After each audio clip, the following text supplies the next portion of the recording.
நாடாளுமன்ற பிரதமராக இருக்கக்கூடியவர் சுதந்திர தின உரையில் சொல்லுகிறார், நான் இந்தியர்களை பாதுகாக்க புதிய திட்டம் ஒன்றை அறிவிக்கிறேன். என்ன திட்டம்? சுதர்சன சக்கர திட்டம். அந்த சுதர்சன சக்கரம் என்ன செய்தது என்றால், பகலை இருட்டாக்கி அர்ஜுனனை அவனுடைய சகோதரர்களையே படுகொலை செய்ய வைத்தது. அதே படுகொலையை நம்மை வைத்து செய்ய போகிறேன் என்று நவீன கிருஷ்ணாவதாரம் எடுத்திருக்கிறான் ஒருவன். கிருஷ்ண ஜெயந்தி வாழ்த்து சொல்லுகிறான் இன்னொருவன். இவர்களுக்கு இடையில் தொடர்பு இல்லை என்று நம்மை நம்ப சொல்லுகிறான் மற்றொருவன் என்றால் நாம் சும்மா பார்த்துக் கொண்டிருக்க முடியாது. இந்தியாவில் சில குசு பைத்தியங்கள் நுழைந்து விட்டன என்று சொல்லி இருக்கிறார். என்னடா ஆபாசமா பேசுறேன்னு நினைக்காதீங்க, அது இந்தி வார்த்தை. குஸ் பைத்தியா அப்படின்னா ஊடுருவல்காரர்கள் என்று அர்த்தம். எங்கு நின்று கதறுகிறார் மோடி ஊடுருவல்காரர்கள் என்று? செங்கோட்டையில் நின்று கதறுகிறார். இந்த செங்கோட்டை கட்டினது யாரு? ஏண்டா எங்க நின்று என்ன சவால் விடுறதுன்னு தெரியாதா? நீ நின்று கத்தி நிற்கிறியா? அந்த கோட்டை அதுவே ஒரு முஸ்லிம் கட்டினதுதான். அங்க நின்று நான் ஊடுருவல்காரர்களை எதிர்ப்பேன். இந்த பாரதமயமாக்கலின் முதல் குடியே தமிழன் தான். கீழடி என்கின்ற ஒரு இடத்தில் ஆய்வு செய்து ஆதாரங்களை எடுத்து நாம் காட்டுகிறோம். 5300 ஆண்டுகளுக்கு முன்னால் ஓவரம் கூட கட்டாமல் கைபர் போலன் கணவாய் வழியாக வந்த நாய்கள் சரஸ்வதி நாகரிகம் என்று மடைமாற்றம் செய்கின்ற வேலையை நாம் பார்த்துக் கொண்டு சும்மா இருக்க போகிறோமா? இவன் யார் தீர்மானிப்பதற்கு? யார் புஷ்பைத்தியா என்பதை, யார் ஊடுருவல்காரர் என்பதை தீர்மானிப்பதற்கு நீ யார்? ஒரு பெண், பட்டதாரி பெண், குடிசையில் வசித்துக் கொண்டிருக்கிறார். பிறப்பு சான்றிதழ் இருக்கிறதா? இல்லை. சாதி சான்றிதழ் இருக்கிறதா? இல்லை. என்ன இருக்கிறது? ஆதார் இருக்கிறது. அந்த ஆதாருக்கும் குடியுரிமைக்கும் சம்பந்தமே இல்லைன்னா, அதுக்கும் குடியுரிமைக்கும் சம்பந்தமே இல்லைன்னா அது வெறும் அடையாள அட்டை தான்னா எதுக்கு என் கண்ணை நோண்டுன, என் விரலை நோண்டுன, என் வாயை நோண்டுன? நம்ம இன்னும் கொஞ்ச நாள்ல விநாயகர் சதுர்த்தி வரப்போது தொடர். இந்த விநாயகர் சதுர்த்திக்கு அங்கங்க பகுதிகளில் வந்து செலவிக்கிறதெல்லாம் யாருன்னு பார்த்தீங்கன்னா பெரும்பாலும் அந்த வந்து இந்து முன்னணி திருத்து அமைப்புகள் தான் இதை வேலையை செய்யும். இங்கே வந்து பெரும்பாலும் செஞ்சுட்டு இருந்த ஆட்கள் தான் இன்னைக்கு வந்து தாவேக்காவினுடைய விஜய் கட்சியில உறுப்பினர்கள். இந்து முன்னணியிலும் பாஜகவிலும் விநாயகர் சிலையை வைத்து ஊர்வலம் நடத்தி கொண்டிருந்தவன் இன்றைக்கு அந்த பண்ணையார் கட்சியில் சேர்ந்திருக்கிறான் என்றால் அதை எதிர்த்து உண்மை தெரிந்த பிறகும் நாம் கேள்வி கேட்க வேண்டுமா வேண்டாமா? தந்தை பெரியாரை வைத்து இங்கு நடக்கும் அரசியலை உடைப்பதற்கு அவன் ரஜினியை பயன்படுத்த முயற்சி செய்தான். ரஜினி கைகொறவில்லை. பெரியார் பற்றி அந்த நபர் பேசியதற்கு பிறகு ஒரு நாள் கிண்டியில் இருக்கக்கூடிய ஒரு முக்கியமான ரோட்டில் தேநீர் கடையில் நின்று தேநீர் குடித்துக் கொண்டிருந்து தேநீர் ஆற்றுகின்ற அண்ணன் கேட்டார், ஏதோ போலீஸா குவிஞ்சிருக்கே, ரஜினிகாந்த் படம் போட்டிருக்கே, இது என்ன? சொன்னேன். ரஜினி என்ன பேசினார், எதற்காக அவர் வீட்டில் போலீஸ் குவிக்கப்பட்டிருக்கிறது என்று. இவனெல்லாம் சும்மா விடலாமா என்று அந்த அண்ணன் கேட்டார். தந்தை பெரியார் இல்லாவிட்டால் நான் தீயாற்றிக் கொண்டிருப்பது போல என்னுடைய பிள்ளையும் தீயாட்ட வந்திருக்கும். ஆனா என் பிள்ளை இப்ப காலேஜுக்கு போய்கிட்டு இருக்கு. தந்தை பெரியார் இட்ட இடம் இது. இந்த இடத்தை கேள்வி கேட்கிறான்னா இவன் எவ்வளவு பெரிய அயோக்கியனா இருப்பான் என்று ரஜினியை எதிர்த்து ஓடவிட்டது இந்த தமிழர்களுடைய ஒன்றுபட்ட உணர்வு. நிம்மதியாக உருண்டு பிறண்டு படுக்க முடியாத உடல்நிலையோடு அந்த மனிதன் 90 வயது வரை இந்த ஊரை சுற்றி சுற்றி வந்து பணி செய்தான் என்றால் அந்த நபரின் பணிக்கு நாம் செய்வதெல்லாம் மகிழ்ச்சி சமானம். இந்த நிகழ்ச்சியின் தலைப்புகள் என்ன அப்படின்றத இன்றைக்கு இல்லை, போன கூட்டம் மேச்சேரியில் பேசுவதற்கு முன்னாலேயே எழுதிவிட்டோம். அப்போதே வந்து இதற்கான பணிகள் எல்லாமே ஆயத்தமாகிவிட்டது. அதனால தான் அந்த கூட்டத்திலேயே அறிவித்திருந்தோம். அடுத்த கூட்டம் கொளத்தூரில் நடைபெறப் போகிறது என்பதை போன கூட்டத்திலேயே அந்த அடிப்படையில் தான் சொல்லியிருந்தோம். அப்போது தலைப்புகள் என்ன என்று யோசிக்கும் பொழுது சரி என்ன பண்ணலாம் அப்படின்னு பேசும்போது மில்டன் சொன்னது போல காக்க அப்படின்ற இதில் போவோம், எல்லாருமே அந்த அடிப்படையில் தலைப்புகளை பேசலாம் அப்படின்னு சொல்லிட்டு 3 தலைப்புமே ஒன்று தான். சுயமரியாதை காக்க, மானம் காக்க, திராவிடம் காக்க என்கின்ற 3மே ஒரே தலைப்பு தான். என்ன மருவை கொஞ்சம் இந்த பக்கம் வச்சுட்டு ஒருத்தர், அந்த பக்கம் வச்சுட்டு ஒருத்தர், மறு இல்லாம ஒருத்தர். தோழர் ஸ்ரீநிதி அவர்களே வருக.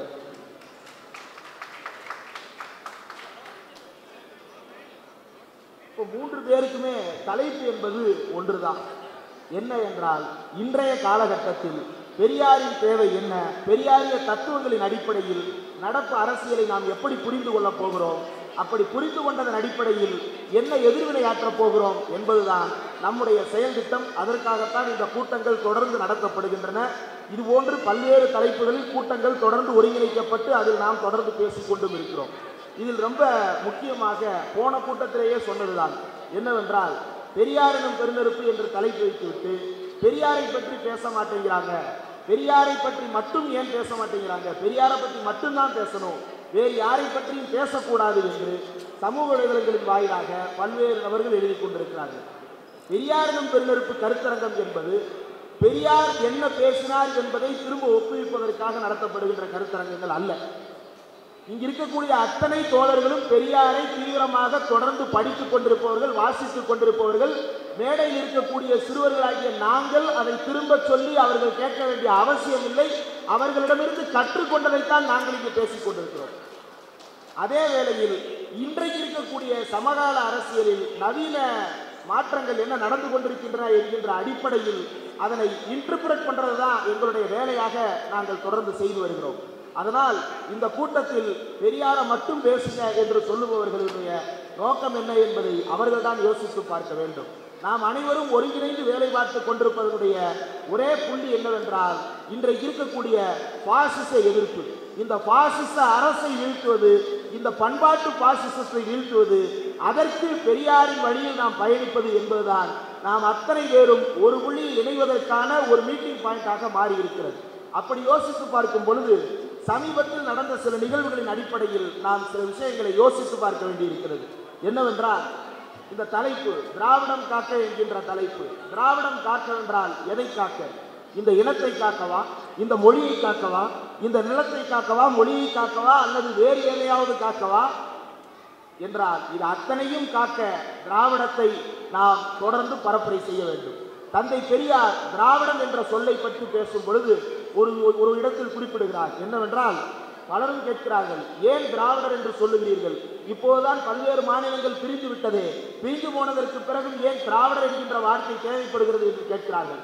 தந்தை பெரியார் அதற்கான விளக்கத்தை மிக தெளிவாக சொல்லி இருக்கிறார். என்னவென்றால், திராவிடம் என்கின்ற வார்த்தைக்கு மாற்று வார்த்தை ஒன்றை ஏற்றுக்கொள்வதற்கு நான் தயாராக இருக்கிறேன். ஆனால் அந்த மாற்று வார்த்தையில் பார்ப்பானுக்கு இடம் இருக்கக்கூடாது, பார்ப்பனியத்துக்கு இடம் இருக்கக்கூடாது, அவன் தூசி அளவு கூட உள்ளே புகுந்து விடுவதற்கு இடம் இருந்தாலும் அந்த வார்த்தையை ஏற்றுக்கொள்ள மாட்டேன் என்று தந்தை பெரியார் சொன்னார். அந்த பார்ப்பனியம் தான் இன்றைக்கு அத்தனை அக்கிரமங்களை நாட்டில் செய்து கொண்டிருக்கிறது. என்னென்ன துறைகளில் கடந்த முறை கூட்டத்தில் பேசும் பொழுது பலரும் கேட்டிருப்பீர்கள் என்று நினைக்கிறேன்.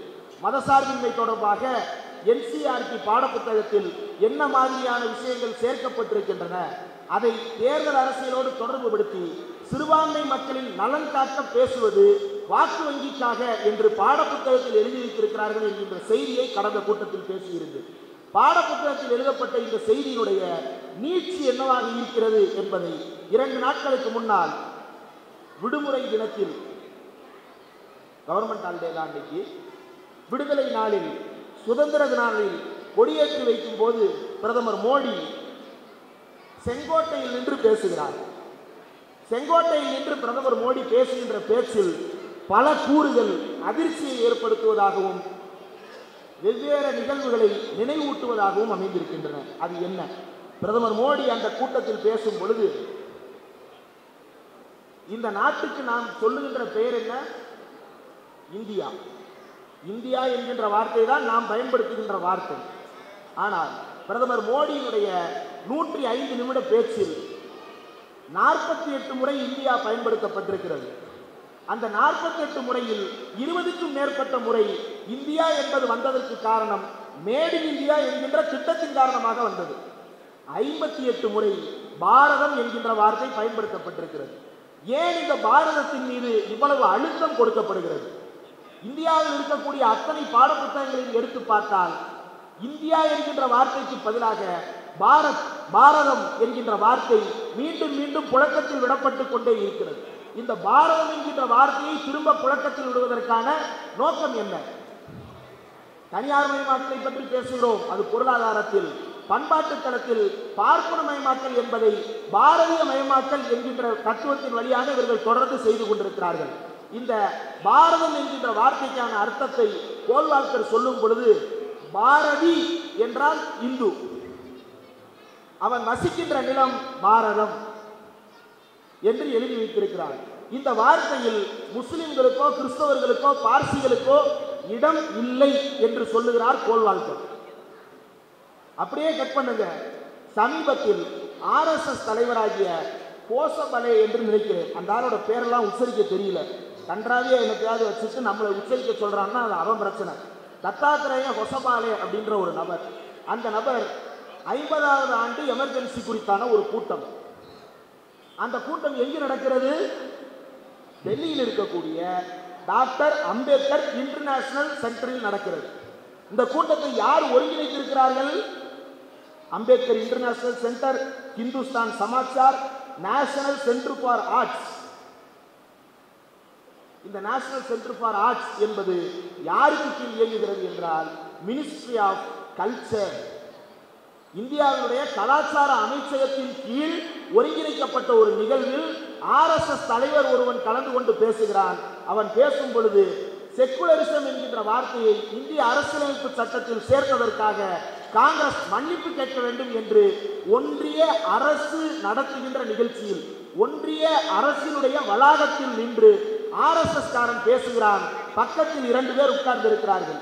ஒருவர் நிதின் கட்கரி ஒன்றிய அமைச்சர், இன்னொருவர் மத்திய பிரதேச முதலமைச்சர் ராஜேந்திர சுக்லா. இந்த ராஜேந்திர சுக்லா, நிதின் கட்காரி, கொசபாலே, இந்த 3 பேருக்கும் ஒரு ஒற்றுமை இருக்கிறது. என்ன ஒற்றுமை? கிராஸ் பெல்ட் தான். 3மே உச்சி குடுமி பாப்பா. இந்த 3 பேர் உட்கார்ந்துக்கிட்டு இந்தியாவில் மதசார்பின்மை என்கின்ற வார்த்தை பிரயோகத்தில் இருக்கக்கூடாது என்று பேசிக் கொண்டிருக்கிறான். அதை ஒன்றிய அரசின் மேடையிலேயே பேசிக் கொண்டிருக்கிறான். இப்படி பேசுவதனுடைய தாக்கம் என்ன என்பதை எடுத்து பார்க்க வேண்டும். நேற்றைக்கு முந்தானேற்று பேசினார் இல்லையா பிரதமர் மோடி, அவருடைய பேச்சில் பாரதம் இந்தியா என்பதெல்லாம் இருக்கட்டும், ஓப்பனிங் 125வது பிறந்த நாள் கொண்டாட்டம் யாருக்கு? ஷியாம் பிரசாத் முகர்ஜி என்கின்ற நபருக்கு. அவர் என்ன செய்தாராம்? அரசியலமைப்பு சட்டத்துக்காக தன்னுடைய வாழ்க்கையை அர்ப்பணித்தாராம். எந்த அரசியலமைப்பு சட்டத்துக்கு? கான்ஸ்டிடியூஷன் ஆஃப் இந்தியாவுக்கு அல்ல, கான்ஸ்டிடியூஷன் ஆஃப் பாரத் அப்படின்னு அந்த ஆள் சொல்றாரு.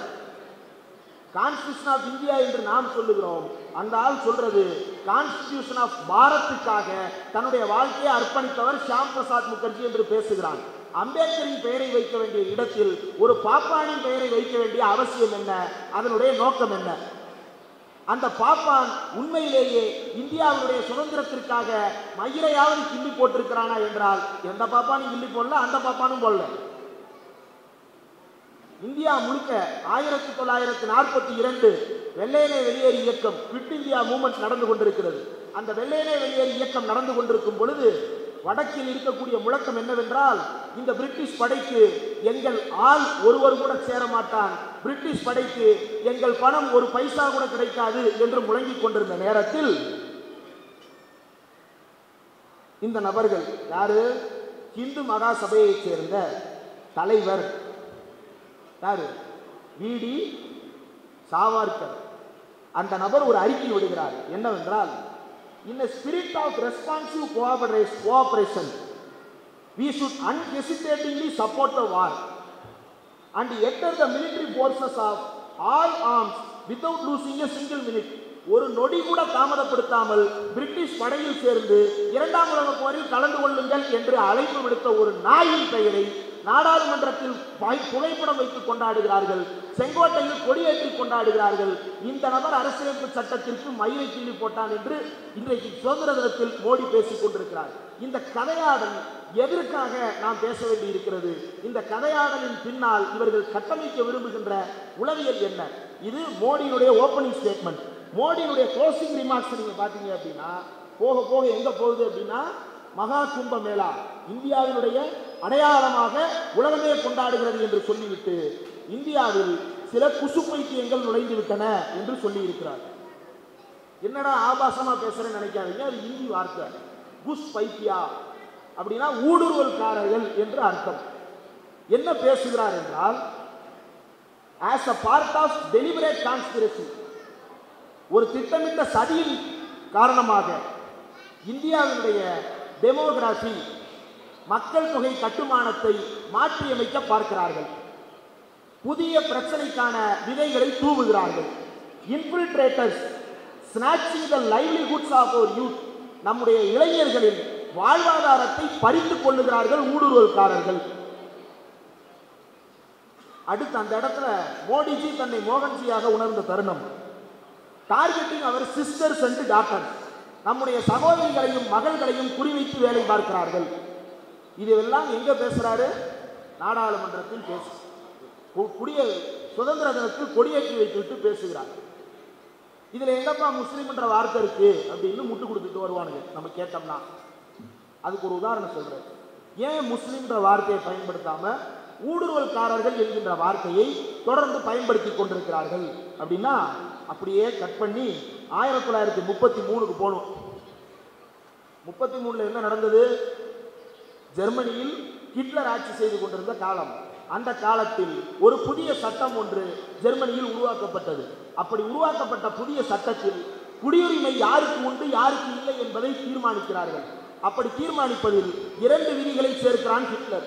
என்ன என்றால், கிழக்கு ஐரோப்பிய யூதர்களுக்கு முதல் உலகப் போருக்கு பிறகு இயற்கையாகவே கிடைத்துக் கொண்டிருந்த ஜெர்மானிய குடியுரிமை இனி கிடையாது. நம்பர் 1. 2வது, ஜெர்மனியை விட்டு வெளியேறிய யூதர்கள் அடிப்படையில் ஜெர்மானிய குடியுரிமையை தொடர்ந்து விடுவார்கள் என்று அறிவிப்பது. இதற்கெல்லாம் அடிப்படையில் அந்த சட்டத்தில் யூதர் என்கின்ற வார்த்தை இடம்பெற்றிருந்ததா என்றால் இல்லை. யூதர் என்கின்ற வார்த்தையே இல்லை ஹிட்லர் எழுதிய அந்த சட்டத்தில், 33ஆம் ஆண்டு சட்டத்தில். மாறாக அதை எப்படி அவர்கள் செய்தார்கள் என்றால், அதை அமல்படுத்துவானே அதிகாரி, அந்த அதிகாரிக்கு அதிகாரத்தை கொடுத்து விடுவது, அவன் மூலமாக யூதர்களை எல்லாம் நெக்லெக்ட் பண்றது. அப்படியே கட் பண்ணி பீகாருக்கு வாங்க. பீகார்ல ஸ்பெஷல் இன்டென்சிவ் ரிவிஷன் என்கின்ற ஒரு யதார்த்தத்தை இப்போது நவீனமயப்படுத்திக் கொண்டிருக்கிறார்கள். அந்த ஸ்பெஷல் இன்டென்சிவ் ரிவிஷன் என்பது என்னவாக மாறி இருக்கிறது என்றால், அதற்கான ஆவணம் ஒன்று இருக்கிறது. அந்த ஆவணத்தில் என்ன குறிப்பிட்டிருக்கிறது என்றால், ஒரு 9 பாயிண்ட் குறிப்பிட்டிருக்கான். என்னன்னா, BLO to give recommendations on each enumeration form so received. மக்கள் யாரெல்லாம் அந்த SIR ஃபார்மை ஃபில் பண்ணி கொடுக்குறாங்களோ அதை BLO ஒருத்தர், யாரு, பூத் லெவல் ஆபீசர், அரசு அதிகாரி ஒருத்தர் என்ன பண்ணுவாருன்னா, இவருக்கு நாம் ஓட்டுரிமை கொடுக்கலாம், இவருக்கு ஓட்டுரிமை கொடுக்க கூடாது என்று அவர் தீர்மானிப்பார். SIRலையும் முஸ்லிம்ன்ற வார்த்தை கிடையாது. ஹிட்லர் கொண்டு வந்த சட்டத்திலே யூதர் என்ற வார்த்தை கிடையாது. ஹிட்லர் என்னவாக மாறினார்? இவர் என்னவாக மாறப்போகிறார்? நாம் எதை எதிர்நோக்கி கொண்டிருக்கிறோம்? நாளை அந்த இடத்தில் ஏன் அவன் இவ்வளவு தெளிவாக இதை செய்கிறான்? இதுல இன்னொரு ஒற்றுமையும் இருக்கிறது. இதை பற்றி ஆய்வு செய்யும் பொழுது ஒரு தகவல் என்ன கிடைக்கிறது என்றால், யூதர்களுக்கு no judicial or administrative remedies were available against these acts. Hitler கொண்டு வந்த இந்த சட்டங்களுக்கு எதிராக நீதித்துறை ரீதியாகவோ அலுவல் துறை ரீதியாகவோ எந்த விதமான எதிர்ப்பும் இல்லை. யூதர்களுக்கு இந்த சட்டங்களுக்கு எதிரான தீர்வை நீதித்துறையும் கொடுக்கவில்லை, அதிகார வர்க்கமும் கொடுக்கவில்லை. நம்ம நாட்டு நீதித்துறை அப்படியே பொருத்தி பாருங்க. வழக்கு என்ன போட்டோம்? இந்த SIR நடவடிக்கையை செய்யவே கூடாது என்று வழக்கு போட்டோம். முதல்ல நீ என்ன செஞ்சிருக்கணும்? இதுல டிஸ்பியூட் இருக்கு, நீ நிப்பாட்டு, விசாரிப்போம், சரியா இருந்துச்சுன்னா நீ செய், தப்பா இருந்துச்சுன்னா விட்டுறலாம். இதுதான ஒரு நேர்மையான ப்ராசஸ். நீதித்துறை என்ன செய்கிறது என்றால், சரி நீ நடக்கிறது நடத்து, அடுத்த ஹியரிங் அது 10 நாள் கழிச்சு பார்த்துக்கலாம். 10 நாள்ல SIR முடிஞ்சிடும். முடிந்தது, அவன் SIR பண்ணி முடிச்சிட்டான். இப்ப எக்ஸ்டென்ஷன் போட்டு செப்டம்பர் வரைக்கும் நடத்த போறான். 65 லட்சம் பெயர்கள் நீக்கப்பட்டு விட்டன. யாருமே தெரியாது. ஏன் நீக்கினா தெரியாது, எப்படி நீக்கினா தெரியாது. அப்படியே சுதந்திர தினத்தில் அந்த ஆள் பேசுனதை கேளுங்க. ஊடுருவல்காரர்கள் இந்தியாவை அச்சுறுத்த பார்க்கிறார்கள்.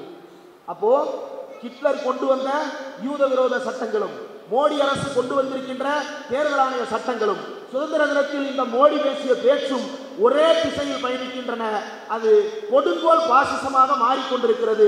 இன்னும் இந்த நாடு இது பாசிசமா இல்லையா என்பதை விவாதித்துக் கொண்டிருக்கிறது. இதை விட வெளிப்படையாக ஒரு பாசிஸ்ட் எப்படி செயல்படுவான் என்பதை யாராவது விளக்கிக் கொள்ளுங்கள். இந்த பாசிசத்திற்கு எதிரான போராட்டத்தில் நாம் ஒருங்கிணைத்திருக்கிறோம். நாளை அந்த முஸ்லிம் என்கின்ற இடத்தில் தமிழன் என்பதை நிரப்பிக் கொள்வதற்கு அவனுக்கு நீண்ட காலம் ஆகாது. அதனால்தான் அந்த வாசலை திறந்து வைத்து ஊடுருவல்காரர்கள் என்கின்ற வார்த்தையை அவன் பயன்படுத்திக் கொண்டிருக்கிறான். அவன் தெளிவா சொல்றான் அந்த உரையில, எல்லை ஓர ஊடுருவல்கள், எல்லை ஓர ஊடுருவல்கள். இந்தியாவில் எந்தெந்த மாநிலங்களில் எல்லாம் எல்லையோர ஊடுருவல்கள் இருக்கிறது? ஒன்னு பாகிஸ்தான் பார்டர், இன்னொன்னு சைனா பார்டர், இன்னொன்னு பங்களாதேஷ் பார்டர், இன்னொன்னு எங்க இலங்கை பார்டர். அவனுடைய CANRC எடுத்து பாருங்க. இந்த அதாவது பாகிஸ்தான்ல இருந்து வர்ற சிறுபான்மையினரை ஏத்துப்பானா, பங்களாதேஷ்ல இருந்து வர்ற சிறுபான்மையினரை ஏத்துப்பானா, ஆப்கானிஸ்தான்ல இருந்து வர்ற சிறுபான்மையினரை ஏத்துப்பானா? அப்படி யாரெல்லாம் அங்க இருக்கிற சிறுபான்மை இந்துக்களை ஏற்றுக்கொள்வோம், அவ்வளவுதான். அப்போ இது திட்டமிட்டபடி ஒரு பெரும் இனப்படுகொலையை நடத்துவதற்கான ஆயத்த பணிகளை இந்த நாய்கள் செய்து கொண்டிருக்கின்றன. இந்த இனப்படுகொலை நடக்காமல் எப்படி தடுக்க போகிறோம்? இதில் திராவிடத்தின் பங்கு என்ன? நாம் இந்த தேசிய அளவிலான உரையாடலில் நம்மை இணைத்துக் கொள்வதற்கான தேவை எங்கிருந்து வந்திருக்கிறது? இதே அரசியலமைப்பு சட்டத்தின் ஆட்சியில் தான் நாமும் அரசு நடத்தி கொண்டிருக்கிறோம். இதே அரசியலமைப்பு சட்டத்தின் விழுமியங்களின் அடிப்படையில் தான் நாமும் இன்றைக்கு நாட்டில் வாழ்ந்து கொண்டிருக்கிறோம். இதே இந்தியன் பீனல் கோடா என்பதை மாற்றி அமைக்கப்பட்ட BNSS கீழ் தான் நாமும் வாழ்ந்து கொண்டிருக்கிறோம். நாம் இந்த நாட்டில் விதிகளுக்கு அல்ல. சுதந்திரமாக மாறிவிட்டோம், நமக்கென்று ஒரு நல்ல அரசு கிடைத்துவிட்டது, நாம் தப்பித்து விட்டோம் என்பது என்று நினைப்பதற்கு இடமே கிடையாது. ஏன் இடம் கிடையாது என்றால், இந்த பாரதமயமாக்கலின் முதல் குடியே தமிழன் தான். எப்படி கீழடி என்கின்ற ஒரு இடத்தில் ஆய்வு செய்து ஆதாரங்களை எடுத்து நாம் காட்டுகிறோம், எத்தனை ஆயிரம் ஆண்டுகளுக்கு முன்னால் தமிழன் வாழ்ந்தான் என்பதை காட்டுகிறோம். இன்னொரு இடத்தில் தாமிரபரணி படுகையில் தோண்டி ஒரு வீர் வாளை எடுத்து காட்டுகிறோம். 3 அடிக்கு செய்யப்பட்ட ஒரு வாளை எடுத்து காட்டுகிறோம், 5300 ஆண்டுகளுக்கு முன்னால் செய்யப்பட்டது என்று.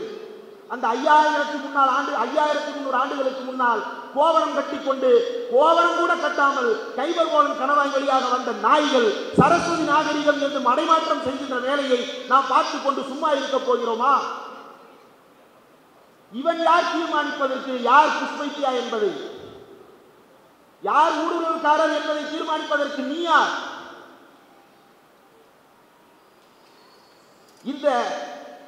இந்த விவகாரத்தில் இன்னும் பல்வேறு சிக்கல்கள் தொடர்ந்து இருந்து கொண்டிருக்கின்றன. என்னவென்றால், நியூரம்பெர்க் சட்டங்கள் என்று அறியப்பட்ட ஹிட்லருடைய அந்த கொடுங்கோல் சட்டங்கள், யூதர்களை இனப்படுகொலை செய்வதற்கு ஆதாரமாக அமைந்த குடியுரிமை சட்ட திருத்தங்கள், அது வெறுமனை யூதர்களுக்கு மட்டும்தான் பொருந்தியதா? இல்லை, ஜிப்சிகள் என்று தங்களை அழைத்துக் கொண்ட ரோமா மக்களுக்கும் பொருந்தியது, கருப்பின மக்களுக்கும் பொருந்தியது. அந்த மக்களுக்கு மட்டுமல்ல, அவர்களுடைய சந்ததியை சேர்ந்தவர்களுக்கும் அது பொருந்தியது. எப்படி பொருந்தும்? அவர்களை குடியுரிமை அற்றவர் என்று அறிவித்து விடுவார்களா? கிடையாது. அவன் அப்போதும் குடியுரிமை உள்ளவன் தான். ஆனால் அவனால் ஜெர்மனியை சேர்ந்த ஒரு பெண்ணை திருமணம் செய்து கொள்ள முடியாது. ஜெர்மனியை சேர்ந்த அடிப்படை உரிமைகளை அவன் கோரிக்கை வைத்து பெற்றுக்கொள்ள முடியாது. யூதர்களுக்கும் அதேதான். 1935 ஹிட்லர் கொண்டு வந்த அந்த யூத சட்டத்தை எடுத்து பார்த்தால் அவன் 2ஆக பிரிக்கிறான். ஜெர்மானிய குடிமகன், இன்னொன்று ரைச் குடிமகன். தூய ஜெர்மானிய ரத்தத்தை சேர்ந்தவர்கள் ரைச் குடிமக்களாக இயற்கையாகவே மாறிவிடுவார்கள். மற்றவர்கள் ஜெர்மானிய குடிமக்கள் தான். எடப்பாடி விட்டு கொடுக்கிறார் இல்லையா? CANRC தமிழ்நாட்டு முஸ்லிம்களுக்கு பாதிப்பு கிடையாது, இந்திய முஸ்லிம்களுக்கு பாதிப்பு கிடையாது, நாம் அச்சப்பட தேவையில்லை. ஏன் அச்சப்படுகிறோம் என்றால், சர்வதேச அளவில் ஹிட்லர் செய்த அதே வேலைகளை அப்படியே டெம்ப்ளேட் மாறாமல் செஞ்சுட்டு இருக்கிறான். இதை வேடிக்கை பார்த்துக்கிட்டு இருக்கிறோம். என்ன சொன்னான்? யூதர்களுக்கு 3 தலைமுறை தந்தையர்கள், தாய்கள், 3 தலைமுறை யூதர்களாக இருந்தால் அவன் யூதன்.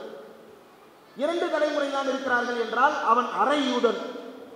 அந்த அரை யூதன் எப்போது முழு யூதன் ஆவான் என்றால், அவன் யூத மதத்தையோ அல்லது யூத பெண்ணையோ பின்பற்றிவிட்டால் அவன் முழு யூதனாக மாறிவிடுவான். அவன் என்ன போறான், 3 தலைமுறை கிராண்ட் பேரண்ட்ஸை போய் நோண்டுறான். பீகார் எஸ்ஐஆர்ல என்ன கேட்கிறான், உங்க அம்மாவோட பர்த் சர்டிபிகேட் கொண்டு வா, உங்க அப்பாவோட பர்த் சர்டிபிகேட் கொண்டு வான்னு கேட்கிறான். 2 நாட்களுக்கு முன்னால் சென்னையில் நாம் டெமோக்ரசி டோர் நம்பர் 0 என்கின்ற தலைப்பில் ஒரு கருத்தரங்கத்தை நடத்தினோம். அதில் பீகாரை சேர்ந்த நாடாளுமன்ற மாநிலங்களவை உறுப்பினர் மனோஜ்குமார் ஜா என்பவர் பேசினார். அவர் பீகாரை சேர்ந்தவர் தான், ஆனால் வெளிப்படையாக ஒன்றை ஒப்புக்கொள்ளுகிறார். இந்தியாவில் ஆவணமில்லாத மாநிலம் ஒன்று இருக்கிறது என்றால் அது பீகார் தான் என்று அவரே சொல்லுகிறார். நம்முடைய சக தோழர்களாகிய ஊடகவியலாளர்கள் கரிகாலன், சதீஷ், அரவிந்த் போன்றவர்கள் நேரில் போய் வந்தார்கள் பீகாருக்கு. ஒரு பெண், பட்டதாரி பெண், கல்லூரியில் படித்துக் கொண்டிருக்கிறார், குடிசையில் வசித்துக் கொண்டிருக்கிறார். பிறப்பு சான்றிதழ் இருக்கிறதா? இல்லை. சாதி சான்றிதழ் இருக்கிறதா? இல்லை. குடும்ப அட்டை இருக்கிறதா? இல்லை. பள்ளிக்கூடம் முடித்திருப்பாயே, அந்த சான்றிதழ் இருக்கிறதா? இல்லை. என்ன இருக்கிறது? ஆதார் இருக்கிறது. அந்த ஆதாருக்கும் குடியுரிமைக்கும் சம்பந்தமே இல்லைன்னா, அதுக்கும் குடியுரிமைக்கும் சம்பந்தமே இல்லைன்னா அது வெறும் அடையாள அட்டை தான்னா எதுக்கு என் கண்ணை நோண்டுன, என் விரலை நோண்டுன, என் வாயை நோண்டுன?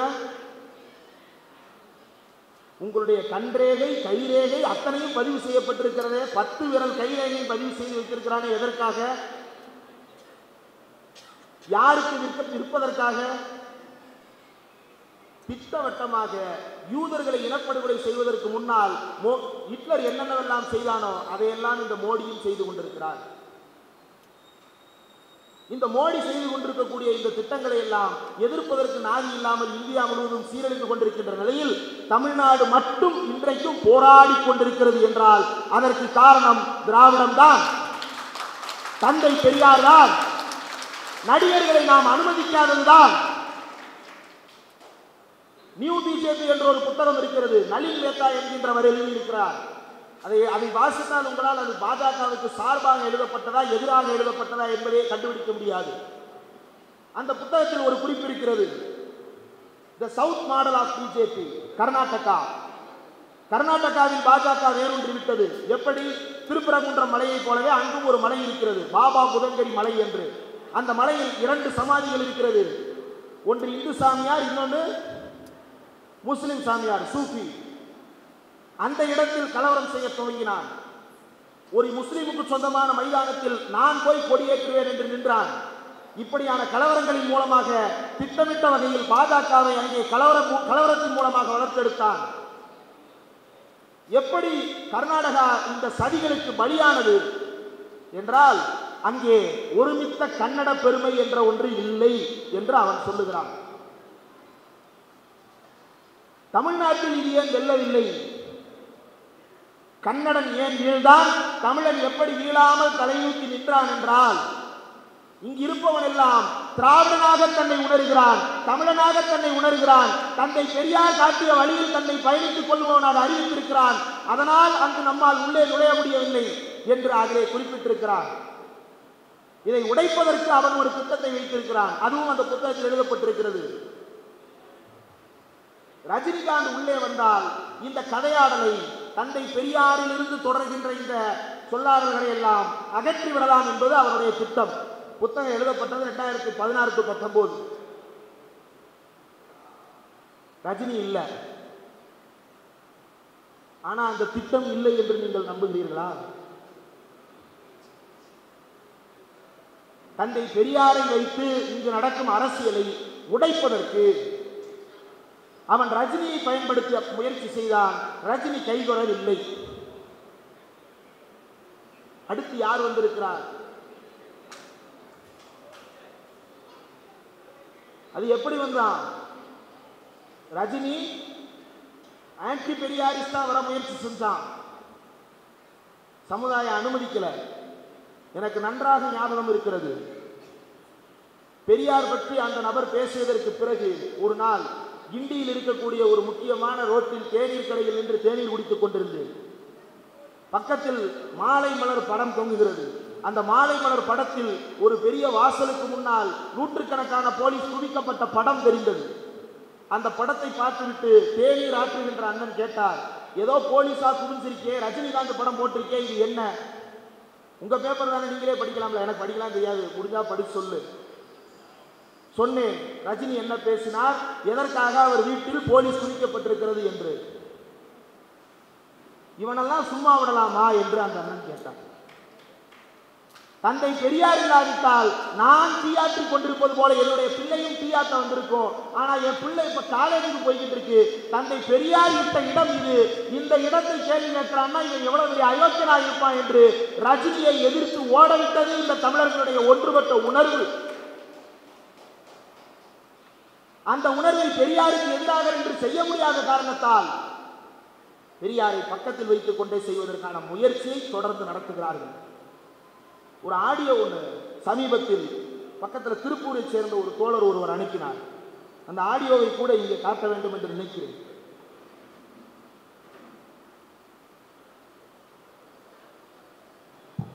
நம்ம இன்னும் கொஞ்ச நாள்ல விநாயகர் சதுர்த்தி வரப்போகுது தொடர். இந்த விநாயகர் சதுர்த்திக்கு அங்கங்க இந்த பகுதிகளில் வந்து செலவிக்கிறதெல்லாம் யாருன்னு பார்த்தீங்கன்னா பெரும்பாலும் அந்த வந்து இந்து முன்னணி, அப்புறம் பாரத் சேனா, அப்படி இப்படி இந்து மக்கள் கட்சி, பிஜேபி, இப்படி நிறைய இந்துத்துவ அமைப்புகள் தான் இதை வேலையை செய்யும். அப்படி செய்யும்போது இங்கே வந்து பெரும்பாலும் செஞ்சுட்டு இருந்த ஆட்கள் தான் இன்னைக்கு வந்து தாவேக்காவினுடைய விஜய் கட்சியோட உறுப்பினர்கள். இதை அனுப்பியவர் திமுக காரர் அல்ல, இதை அனுப்பியவர் திராவிடர் கழகத்தை சேர்ந்தவர் அல்ல, இதை அனுப்பியவர் மறுபடியும் போடவா, இதை அனுப்பியவர் திமுக காரர் அல்ல, திராவிடர் கழகத்தை சேர்ந்தவர் அல்ல, திராவிடர் விடுதலை கழகத்தை சேர்ந்தவர் அல்ல, ஒரு முக்கியமான இடதுசாரி அமைப்பை சேர்ந்தவர், தொடர்ந்து அங்கு கூட்டங்களை நடத்தி கொண்டிருப்பவர் அனுப்பிய செய்தி. இதை எதிர்த்து கேள்வி கேட்க வேண்டுமா வேண்டாமா என்பதை நீங்கள் சொல்லுங்கள். இந்து முன்னணியிலும் பாஜகவிலும் விநாயகர் சிலையை வைத்து ஊர்வலம் நடத்தி கொண்டிருந்தவன் இன்றைக்கு அந்த பண்ணையார் கட்சியில் சேர்ந்திருக்கிறான் என்றால் அதை எதிர்த்து உண்மை தெரிந்த பிறகும் நாம் கேள்வி கேட்க வேண்டுமா வேண்டாமா?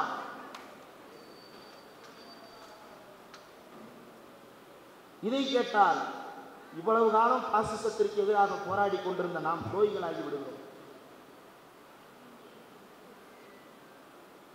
இந்த ஒவ்வொரு கூட்டத்துக்கு பின்னாலும் நாம் ஒவ்வொருவரும் செலுத்துகின்ற உழைப்பு, இதை சொல்லி காட்டக்கூடாது என்று நாம் நினைக்கிறோம். ஆனால் பலருக்கு இதை உணர்த்த வேண்டி இருக்கிறது.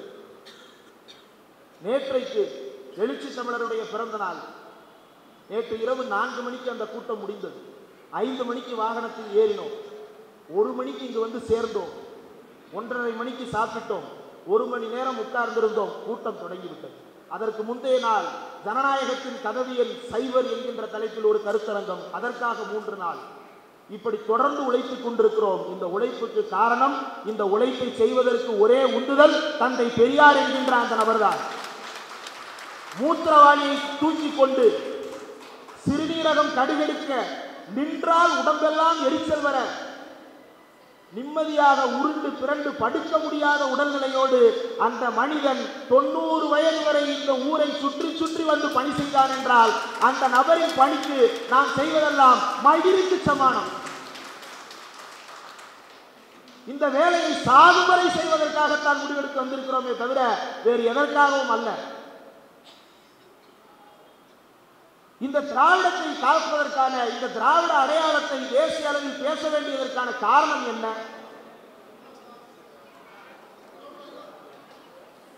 நாம் இந்த திராவிட அடையாளத்தின் மூலமாகத்தான் இப்போது குறைந்தபட்ச ஜனநாயகத்தையாவது நாம் சுவைத்துக் கொண்டிருக்கிறோம். இந்த ஜனநாயகம் இந்திய நாட்டில் உயிரோடு இருக்கிறதா இல்லையா என்பதை தீர்மானிப்பதற்கான கடைசி தேர்தல் 2021 தமிழ்நாடு சட்டப்பேரவை தேர்தல் என்று தேசிய ஊடகங்கள் பேசினதே அதற்கு காரணம் என்ன? நாம் கை கொண்டிருந்த திராவிடம் தான். அதற்கு அடித்தளம் என்ன? மானமும் அறிவும் மனிதருக்கு அழகு. அந்த மானமும் அறிவும் உள்ள ஒரு மனிதன் எப்படிப்பட்ட மனிதனாக இருப்பான்? சுயமரியாதை உள்ளவனாக இருப்பான்.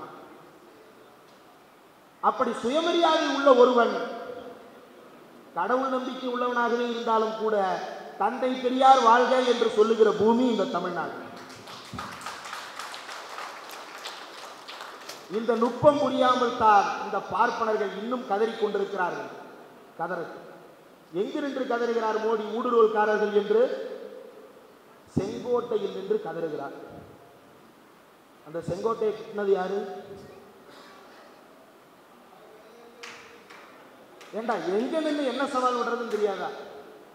நீ இன்னும் கத்தி நிற்கிறியா? அந்த கோட்டை அதுவே ஒரு முஸ்லீம் கட்டினதுதான். அங்க நின்று நான் ஊடுருவல்காரர்களை எதிர்ப்பேன். எவ்வளவோ இந்து சாம்ராஜ்யங்களை பார்த்ததற்கு பிறகும் இந்த நாடு இந்துக்களும் முஸ்லிம்களும் வாழ்வதற்கு தகுதியுள்ள நாடாக இன்னமும் தப்பித்துக் கொண்டே இருக்கிறது. காரணம், ஏதோ ஒரு மனித உணர்வு நமக்குள் இருக்கிறது. அந்த மனித உணர்வை நமக்குள்ளேயே அடக்கிவிட்டு நம்மை அமைதிப்படுத்த வேண்டும் என்று நினைக்கிறது ஒன்றிய ஏகாதிபத்திய பாசிச பாஜக அரசு. அந்த அமைதிப்படுத்தலை ஏன் செய்ய நினைக்கிறான் என்றால், சாலையில் 2 பேர் அடித்துக் கொள்ளுகிறார்கள் என்றால் மனிதநேயமுள்ள ஒருவன் நின்று என்னப்பா என்று கேட்பான். ஒரு 10 பேர் சேர்ந்து இன்னொரு 10 பேர் அடிக்கிறாங்கன்னா இன்னொரு 10 பேர் ஏன்பா அடிச்சுக்கிறீங்கன்னு கேட்பான்.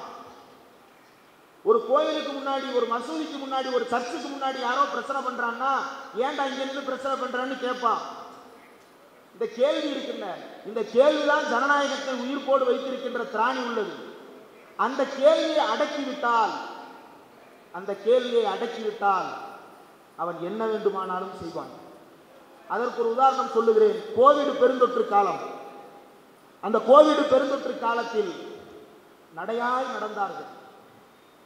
பீகாரிகளும் அஸ்ஸாமிகளும் ஒடிசாக்காரர்களும் உத்தரப்பிரதேசிகளும் போஜ்பூரிக்காரர்களும் எங்கெங்கோ மூலைகளில் வேலைக்கு போனவர்கள் எல்லாம் நடையாய் நடந்து ஊருக்கு போனார்கள்.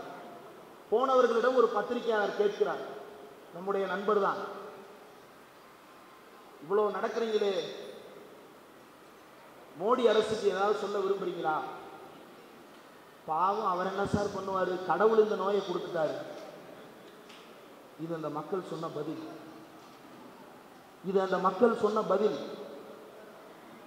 இந்த நோய் கடவுள் கொடுத்தது, இதற்கு மோடி என்ன செய்வார் என்று தங்களை தாங்களே விரக்திக்கு ஆட்படுத்திக் கொள்வதற்கு காரணம் என்ன?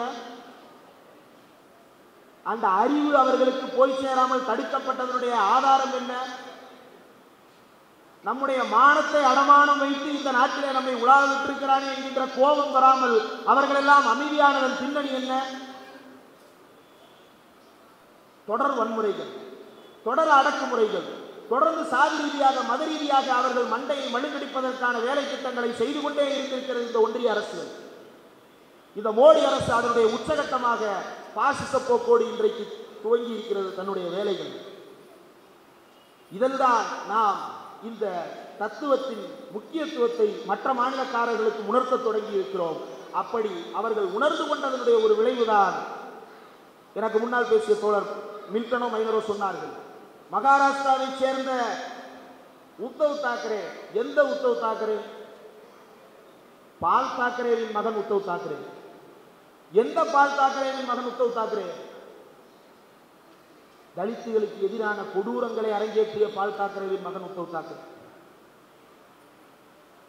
பாபர் மசூதியை இடிக்க வேண்டும் என்று பாஜக கிளம்பிய போது முதல் ஆளாக வீரர்களை அனுப்பி வைத்த பால் தாக்கரேவின் மகன் உத்தவ் தாக்கரே. அவருடைய ஒன்றுவிட்ட சகோதரர் ராஜ் தாக்கரே ஒருவருக்கொருவர் சளைத்தவர்கள் அல்ல. அவர்கள் கூட இன்றைக்கு மனம் திரும்பி சொல்லுகிறார்கள், நாம் நம்முடைய மாநில உணர்வை காப்பாற்ற வேண்டும், மாநில உரிமைகளை காப்பாற்ற வேண்டும், இந்த பாஜக அரசு ஒழிய வேண்டும், இந்து என்பதற்கும் இந்துத்துவா என்பதற்கும் வித்தியாசத்தை நாங்கள் கற்றுக்கொண்டிருக்கிறோம் என்று உத்தவ் தாக்கரே பேச முன்வந்திருக்கிறார் என்றால் தமிழ்நாட்டு அரசியலினுடைய தாக்கத்தால் ஏற்பட்டதுதான் அது. நீட்டுக்கு எதிராக அகிலேஷ் யாதவ் பேசுவார் என்று 10 ஆண்டுகளுக்கு முன்னால் நாம் எல்லாம் யோசித்து பார்த்திருப்போமா? இன்றைக்கு பேசுகிறார் அகிலேஷ் யாதவ், நீட்டுக்கு எதிராக பேசுகிறார். எப்படி பேசுகிறார்? இந்த இந்தியா கூட்டணியினுடைய தாக்கத்தால் பேசுகிறார். எப்படி இந்த இந்தியா கூட்டணிக்கு இந்த தாக்கம் ஏற்பட்டது? தமிழர்களாகிய நாம் அந்த கடமைப்பாட்டை அவர்கள் மீது விதித்திருக்கின்றோம். ராகுல் காந்தி இன்றைக்கு தமிழர்களின் உணர்வை பேசுகிறார், மாநில உணர்வுகளை பேசுகிறார். சுதந்திரத்திற்கு முன்னால் பேசிய காங்கிரஸ் அதற்கு பிறகு இப்போது பேசுகிறார்கள். ஏன்? இந்த பாசிசத்திற்கு எதிராக இந்த நாட்டை காப்பதற்கான ஒரே வழி நம்முடைய உண்மையான அடையாளத்தை வெளிப்படுத்துவதுதான். அந்த அடையாளம் நமக்கு திராவிடம். அவனவனுக்கு என்னென்ன அடையாளமோ அதை அவன் தீர்மானம் செய்து கொள்ளட்டும். இந்த உரிமையை தான் தந்தை பெரியார் கோரினார். என்னுடைய அடையாளம் திராவிடம், நான் கோருகிறேன். உன்னுடைய அடையாளத்தை நீ கோரு, உன்னுடைய அடையாளத்தை என் மீது திணிக்காதே என்பதுதான் நம்முடைய ஒரே வாதம். நான் எனது அடையாளத்தை உன் மீது எந்த காலத்திலும் திணிக்க வந்தது கிடையாது, எந்த காலத்திலும் திணித்தது கிடையாது. ஆனால் தொடர்ந்து இந்தியின் மூலமாக, நிதியின் மூலமாக எவ்வளவு கொடுமைகளை நம் மீது அரங்கேற்றிக் கொண்டிருக்கிறார்கள். சமீபத்தில் நடந்த துப்புரவு பணியாளர்கள் சிக்கல் உங்களுக்கு தெரியும். அதனுடைய ஒரு பக்கத்தில் நாம் எல்லாம் விவாதம் நடத்தி இருக்கிறோம், போகட்டும். இன்னொரு பக்கம் இருக்கிறது. தேசிய நகர்ப்புற வாழ்வாதார திட்டம் என்ற ஒரு திட்டத்தின் அடிப்படையில் தான் இந்த பணிகள் எல்லாம் தொடர்ந்து நடத்தப்பட்டன. 1993ஆம் ஆண்டு ஸ்வர்ண ஜெயந்தி என்கின்ற பெயரில் தொடங்கப்பட்ட திட்டம் 5 உட்கூறுகளை கொண்டிருந்தது. அதனை பிறகு மாற்றியமைத்தார்கள். மாற்றியமைத்து 2013இல் Deendayal Andolan Yojana national urban livelihood mission என்று பெயர் மாற்றினார்கள். திட்டத்தை தொடங்கும் போதே இந்த திட்டம் 2024இல் காலாவதி ஆகிவிடும் என்று அறிவித்தார்கள். 24இல் சொன்னது போலவே காலாவதி ஆகிவிட்டது. ஆனதற்கு பிறகு மீண்டும் புதிய திட்டத்தை போடுகிறோம் என்று இப்போது முறுக்கிக் கொண்டிருக்கிறார்கள். அதில் ஒரு நிறுவனத்திற்கு கான்ட்ராக்ட் கொடுக்கப்பட்டது, சர்ச்சையாக மாறி இருக்கிறது. ஆம், சர்ச்சைக்குரியதாகத்தான் இருக்கிறது. ஆனால் அந்த நிறுவனத்தை ஒன்றிய அரசு list of agencies empanelled for providing support to the cities and towns for solid waste management என்கின்ற பட்டியலில் இன்னமும் வைத்திருக்கிறது. ஒன்றிய அரசினுடைய பங்கு என்ன என்பதை நாம் ஏன் கேட்காமல் தவறிவிட்டோம்? தொடர்ந்து பல்வேறு உரையாடல்கள் நம்மை எதை நோக்கி நகர்த்தி இருக்கின்றன என்றால், ஒன்றிய அரசின் மீதான நம்முடைய எதிர்ப்பு திசையை கொஞ்சம் கொஞ்சமாக குறைத்து வேறு பக்கத்தில் திருப்பிக் கொண்டே இருக்கிறது. இந்த திசை திருப்பலை கூர்ந்து கவனிக்காவிட்டால் நாமும் பலியாகி விடுவோம். இந்த இடத்தில்தான் நமக்கு கவனம் தேவை. இந்த மோடி அரசு வீழ்த்தப்படுகின்ற வரை நம்முடைய பிரதான இலக்கு இந்த பாசிசத்தை வீழ்த்துவது மட்டும்தான். அந்த பாசிசத்தை வீழ்த்துவதற்கு நாம் தயாராக இணைந்திருக்கிறோம். இந்த பாசிசம் கல்வி ரீதியாக புதிய கல்விக் கொள்கை என்கின்ற பெயரில் என்னென்ன கொடுமைகளை அந்த புதிய கல்விக் கொள்கையில் செய்து வைத்திருக்கிறார்கள். அரசியலமைப்பு சட்டத்தின் அடிப்படை விழுமியங்களை கற்றுத்தர வேண்டும் என்பது குறித்தான எந்த விதமான யோசனையோ முன் யோசனையோ கூட அதில் கிடையாது. ஆனால் தமிழ்நாடு அரசு கொண்டு வந்திருக்கின்ற மாநில கல்விக் கொள்கையில் அரசியல் அமைப்பின் அடிப்படைகளை மாணவர்களுக்கு பாடத்திட்டத்தின் வாயிலாக கற்றுத்தரப்படும் என்ற உத்தரவாதம் கொடுக்கப்பட்டிருக்கிறது. நிதி மேலாண்மை சொல்லித்தரப்படும் என்று தமிழ்நாடு அரசு சொல்லி இருக்கிறது. ஒன்றிய அரசு என்ன சொல்லி இருக்கிறது?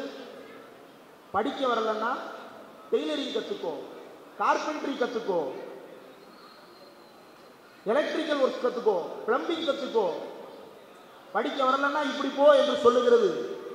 ஆனால் தமிழ்நாடு அரசு நீ நன்றாக படி, நன்றாக படித்தால் நீ மாடல் ஸ்கூலுக்கு போவாய், மாடல் ஸ்கூலுக்கு போனால் உனக்கு சிறப்பு பயிற்சி கொடுப்போம், சிறப்பு பயிற்சியை பெற்று ஐஐடிக்கு போ, என்ஐடிக்கு போ, டெல்லிக்கு போ, சர்வதேச அரங்கிற்கு போ என்று தமிழ்நாடு அரசு கைதூக்கி விட்டுக் கொண்டிருக்கிறது. ஆனால் ஒன்றிய அரசு அவர்களை எல்லாம் சீரழிக்கின்ற வேலையை கல்வி திட்டத்தின் வாயிலாக செய்து கொண்டிருக்கிறது. போன கூட்டத்தில் 2 விஷயங்களை பேசியிருந்தோம் இந்த RSS கொடூரங்களை பற்றி. ஒன்று, நீதித்துறையில் என்ன அட்டூழியங்கள், இரண்டாவது பள்ளி கல்வியிலும் உயர்கல்வியிலும் என்ன அட்டூழியங்கள் என்பது. இப்போது பண்பாட்டுத்துறையில் நடக்கின்ற அக்கிரமங்களை பேசிக் கொண்டிருக்கிறோம். இன்னும் பல்வேறு வட்டாரங்களை இந்த RSS, பாஜக, சன் பரிவார கும்பல்கள் எப்படியான ஏமாற்று வேலைகளின் மூலமாக செய்து வருகிறார்கள் என்பது நிறைய பேச வேண்டி இருக்கின்றன. கடைசியாக ஹிட்லர் அந்த இனப்படுகொலையை எப்படி அரங்கேற்றினான், இங்கு எப்படி அரங்கேற்ற போகிறான், அதை நாம் என்ன செய்ய போகிறோம், ஹிட்லர் என்ன செய்தான் என்பதையும் இவன் என்ன செய்ய பார்க்கிறான் என்பதையும் இன்னும் விரிவாக அடுத்த கூட்டத்தில் பேசுவோம். இன்றைக்கு ரொம்ப அடிப்படையாக இந்தியாவினுடைய அடிப்படையாக அரசியலமைப்பு சட்டம் காட்டுகின்ற சமத்துவம், சகோதரத்துவம், சமூக நீதி இந்த சமத்துவம் வேண்டுமென்றால், சகோதரத்துவம் வேண்டுமென்றால், சமூக நீதி வேண்டுமென்றால் அடிப்படையில் சுயமரியாதை உணர்வு வேண்டும். அந்த சுயமரியாதை உணர்வு வந்தால்தான் நீயும் நானும் சமம் என்கின்ற சமத்துவ உணர்வு கிடைக்கும். நீயும் நானும் சகோதரன் என்கின்ற சகோதரத்துவம் கிடைக்கும். நீயும் நானும் ஒரே இடத்தில் தான் இருப்போம் என்கின்ற சமூக நீதி உணர்வு கிடைக்கும். அது எல்லாவற்றுக்கும் அடிப்படை இந்த சுயமரியாதை சிந்தனை. அந்த சுயமரியாதை எப்படிப்பட்டது? மானம் உள்ளது. மைனர் சொன்னாரே, உன்னுடைய உடையில் இல்லை மானம், உன்னுடைய சாதியில் இல்லை மானம், உன்னுடைய அறிவில் இருக்கிறது மானம், மற்றதெல்லாம் ஈனம். இந்த ஈனத்துக்கான சாதியை கட்டிக்கொண்டா அழுது கொண்டிருக்கிறாய் என்று பெரியார் அதனால் தான் கேட்டார். சாதியானவ படுகொலைகள் நடக்கின்றன. தொடர்ந்து இன்னும் பல்வேறு சமூக அடுக்குகளில் நாம் பார்க்க வேண்டிய வேலைகள் நிறைய இருக்கின்றன. நம்முடைய பிரையாரிட்டிஸ் என்ன, நம்முடைய முன்னுரிமை என்ன என்பதன் அடிப்படையில் ஒவ்வொரு விவகாரத்தையும் நாம் அணுக வேண்டி இருக்கிறது. இதன் அடிப்படை ஒன்றே ஒன்றுதான். பாஜக காரனுக்கு கண்ணில் விரலை விட்டு ஆட்டிக் கொண்டிருக்கின்ற குச்சி தந்தை பெரியாரின் கைத்தடி. அந்த கைத்தடியை பற்றி கொண்டிருக்கின்ற வரைதான் தமிழர்களுக்கு விடியல். அந்த கைத்தடியை கீழே போட்டுவிட்டால் தமிழர்கள் விடியல் இல்லாத இருளில் மூழ்கி விடுவார்கள். நிறைவாக ஒரே ஒரு கருத்தை சொல்லி முடித்துக் கொள்ளுகிறேன். அந்த நாடாளுமன்ற பிரதமராக இருக்கக்கூடியவர் சுதந்திர தின உரையில் சொல்லுகிறார், நான் இந்தியர்களை பாதுகாக்க புதிய திட்டம் ஒன்றை அறிவிக்கிறேன். என்ன திட்டம்? சுதர்சன சக்கர திட்டம். எப்படி சுதர்சன சக்கரம் பகலை இரவாக்கி அர்ஜுனனை சாபத்திலிருந்து காப்பாற்றியதோ அதுபோல இந்தியர்களை காப்பாற்றப் போகிறேன். இது ஒரு பாயிண்ட். இது ஒரு பாயிண்ட் ஆஃப் வியூ. அந்த சுதர்சன சக்கரம் என்ன செய்தது என்றால், பகலை இருட்டாக்கி அர்ஜுனனை அவனுடைய சகோதரர்களையே படுகொலை செய்ய வைத்தது. அதே படுகொலையை நம்மை வைத்து செய்ய போகிறேன் என்று நவீன கிருஷ்ணாவதாரம் எடுத்திருக்கிறான் ஒருவன், கிருஷ்ண ஜெயந்தி வாழ்த்து சொல்லுகிறான் இன்னொருவன், இவர்களுக்கு இடையில் தொடர்பு இல்லை என்று நம்மை நம்ப சொல்லுகிறான் மற்றொருவன் என்றால் இதை நாம் சும்மா பார்த்துக் கொண்டிருக்க முடியாது. இவன் சொல்லுகின்ற இந்த சுதர்சன சக்கர திட்டம் என்பது இந்துக்களும் இஸ்லாமியர்களும் ஒருவரை ஒருவர் வெட்டி படுகொலை செய்து கொள்வதற்கான திட்டமாகத்தான் இருக்குமே தவிர பாதுகாப்புக்கான திட்டம் அல்ல. ஒரிஜினல் சுதர்சன சக்கரமே சகோதர படுகொலையில் தான் முடிந்தது. இந்த சுதர்சன சக்கரம் இன்னும் எத்தனை சகோதரர்களை படுகொலை செய்ய போகிறது என்கின்ற பதைவதைப்பு நமக்கு இருக்கிறது. தொடர்ந்து நாம் இதற்காக பேச வேண்டும், எழுத வேண்டும், போராட வேண்டும், மக்கள் மத்தியில் பரப்புரை செய்ய வேண்டும். இந்த பரப்புரைகளின் மூலமாகத்தான், சுயமரியாதை பிரச்சாரத்தின் மூலமாகத்தான் தமிழர்களுடைய வாழ்வு மீட்டெடுக்கப்பட்டது. அந்த மீட்டெடுக்கப்பட்ட வாழ்வை நாம் இழந்துவிடக் கூடாது. சுயமரியாதை உள்ள, மானம் உள்ள திராவிடத்தை நாம் காப்போம். திராவிடம் நம்மை காக்கும். இந்த தத்துவம் தான் நம்மை காக்கும். தந்தை பெரியார் தான் நம்மை காப்பார். நன்றி.